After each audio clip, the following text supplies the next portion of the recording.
And welcome to 60 Minutes. Technology in America, its relevancy during a pandemic. With so many applications to choose from, which are best to create lessons that are not only entertaining, but engaging as well. Useful apps, YouTube traps, video editing, data tracking, web creation, and script writing. These stories and more in tonight's episode of 60 Minutes.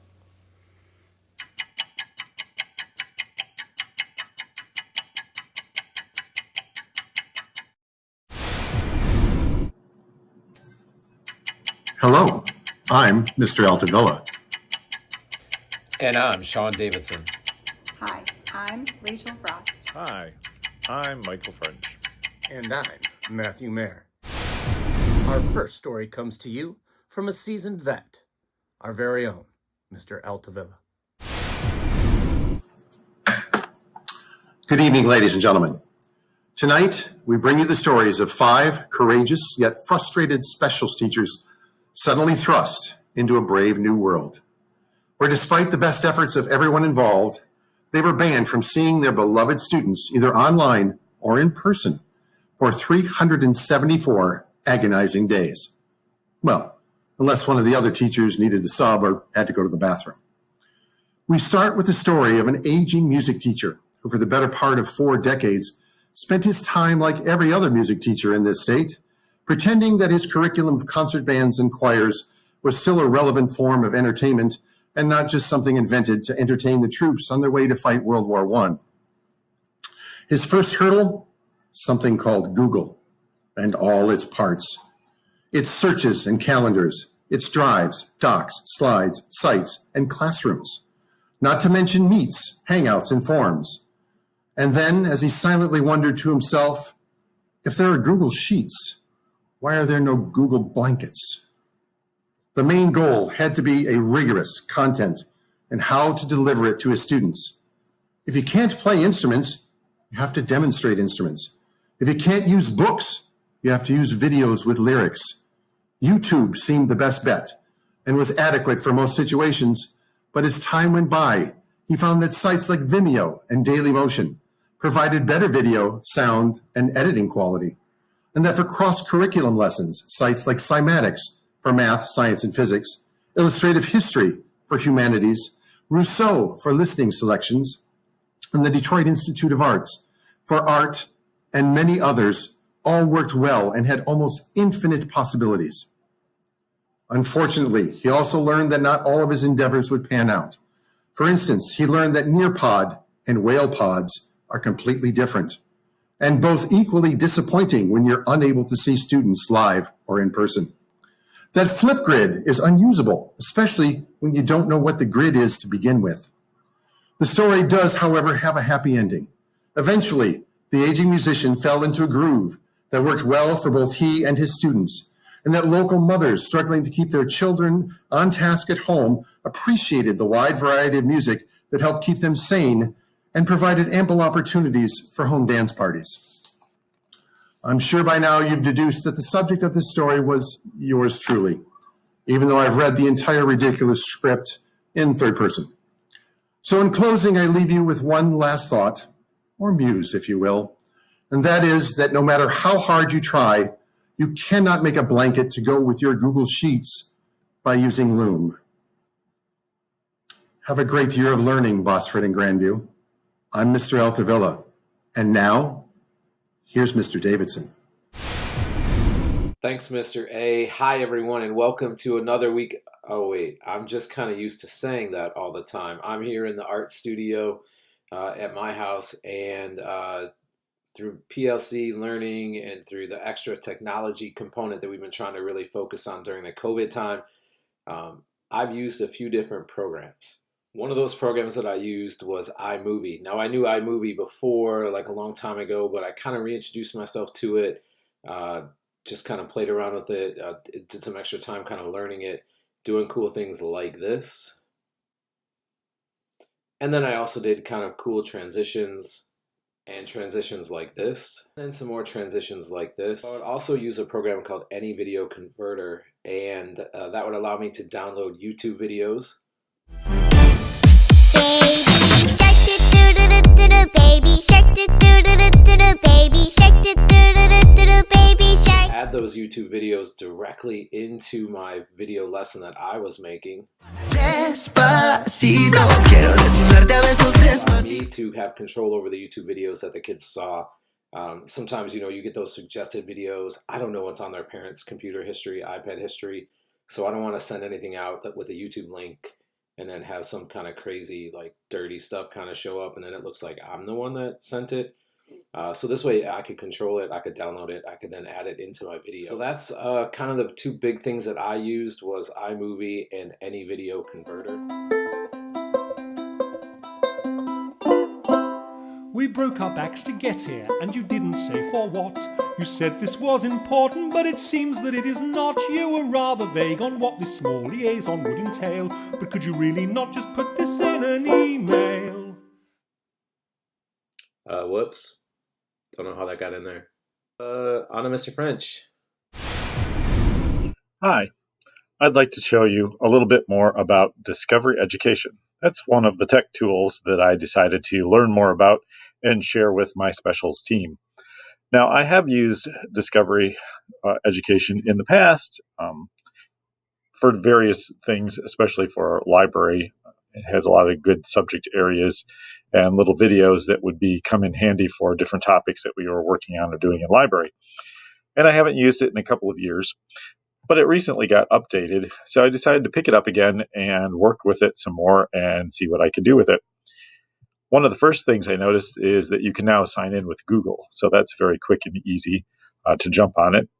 Also, up here, it has some buttons, some quick search buttons that you can jump into, including My Content.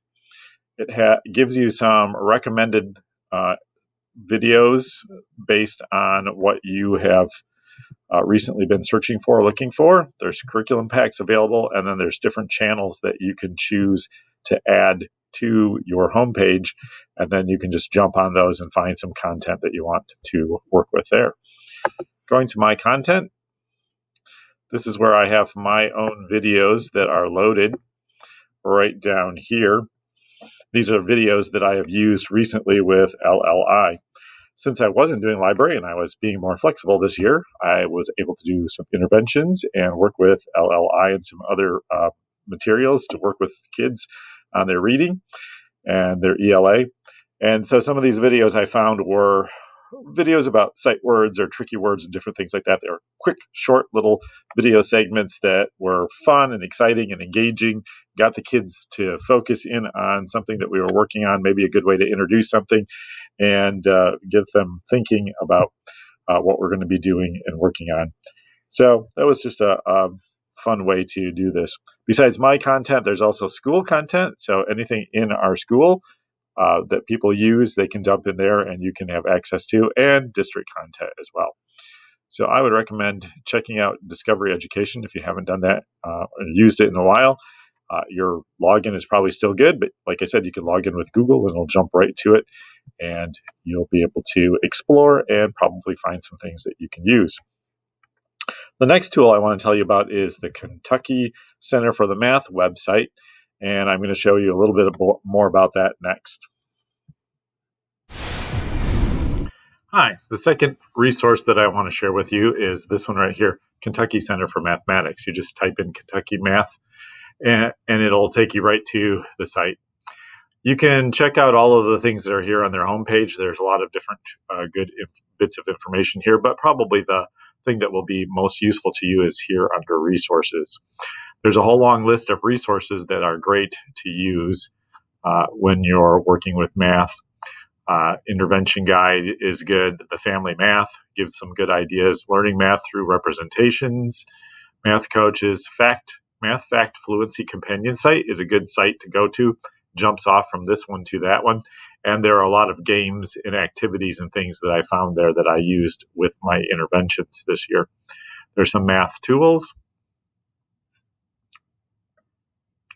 There are a variety of different math tools that are good to use, dot cards, graphing, hundreds charts, 10 frames, and such things as that. There are printables. The printables are really great. They make a nice long list of all kinds of printables, different kinds of charts, cards, measurement, money, base 10, place value, all kinds of things like that, as well as games to print off. There's several other things that are good here, but the other best thing is the virtual math instructional resources that look like this. There are, again, some more games, numbers and numerals that you can work with, structuring, place value concepts, multiplication, division, fractions, number talks, and probably the part that I liked the best right here was the additional resources that they say additional resources that we love. And right down here, there's several of them that are very handy to jump onto. And one of the ones that I found that was the best for me to use was this interactive hundredths chart. It was very helpful in the things that I did with MI time, or the math intervention time that I did with the kids the second part of this year. So I hope you take some time to go check this out and see what great resources are here. And it does take a little bit of planning ahead to figure out what games you want to play, how you want to play them. There's a few things that you should probably print off if you're going to set up and make the games, but it's pretty easy to do. It's not very time consuming. So hopefully this was helpful to you.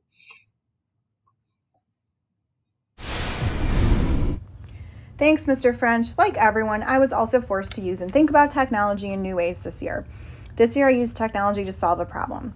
The challenge I faced this year was teaching specials asynchronously through Google Classroom. Even our K1 students had to use Google Classroom for specials, and it wasn't the most developmentally appropriate.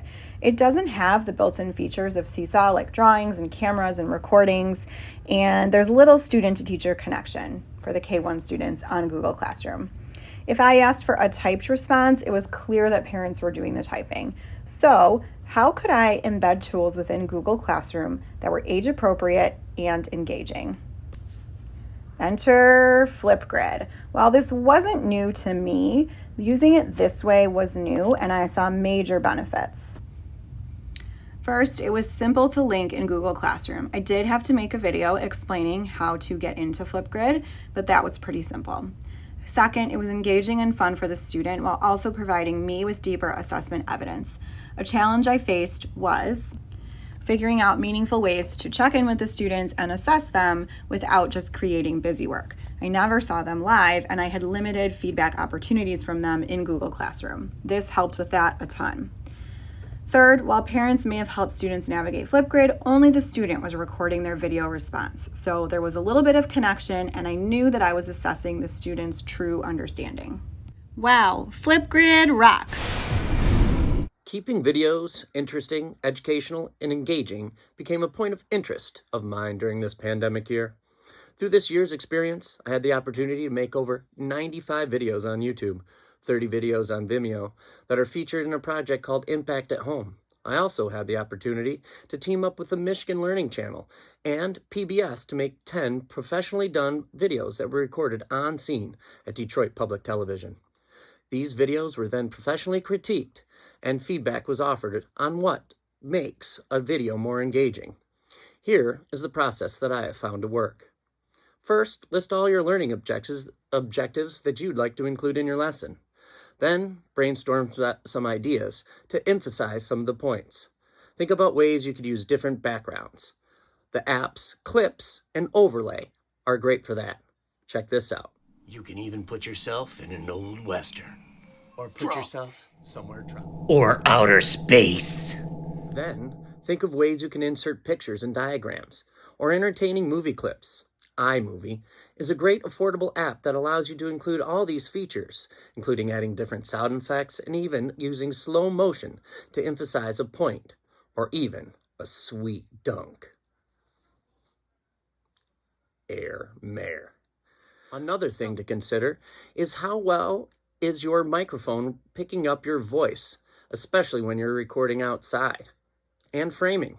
If you're just talking, the picture should be filmed from shoulders above to keep everyone's best interest. Shots taken from further away aren't as engaging. Plus, you can tell that I'm wearing shorts. However, if you need to shoot a full body shot to demonstrate something, you need to make sure you're capturing the whole scene. Another way to add a professional quality to your lessons is by checking out pre-made videos from sources such as iStock, where I got this clip of a live heart beating.